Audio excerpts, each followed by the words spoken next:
حلقوم عراقي. خلينا ندوق. يلا نعملها.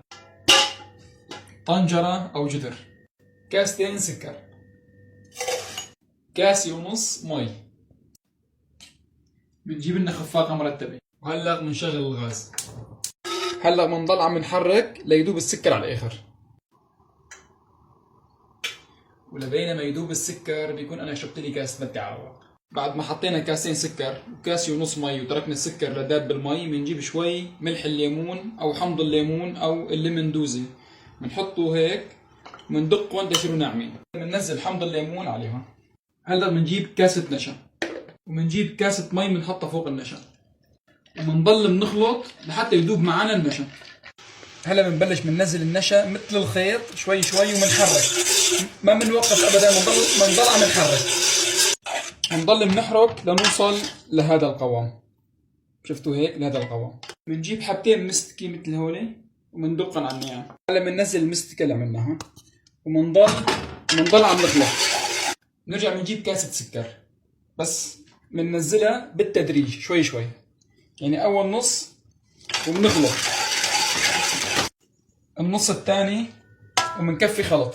بنجيب شوي صبغة صحي للطعام لون احمر، يعني ربع المعلقة بهالحد هذا. بنجيب شوي ماء زهر او ماء ورد بنحطها فوق منه. هلا بنبلش بنزيد الصبغة اللي عنا اللون الاحمر.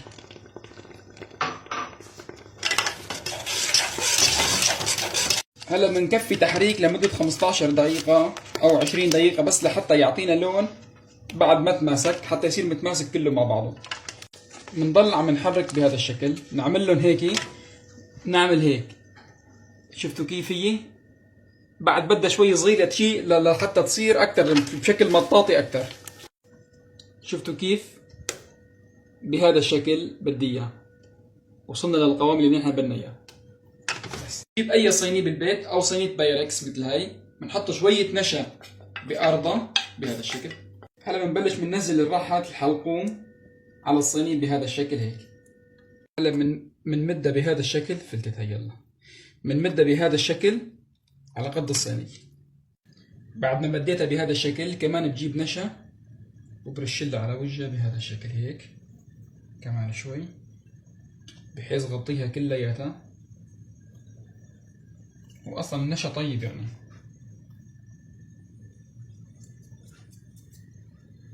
وهلا بتركها نص ساعة كرمال تبرد. وهلا انا عم قطعها بهذا الشكل.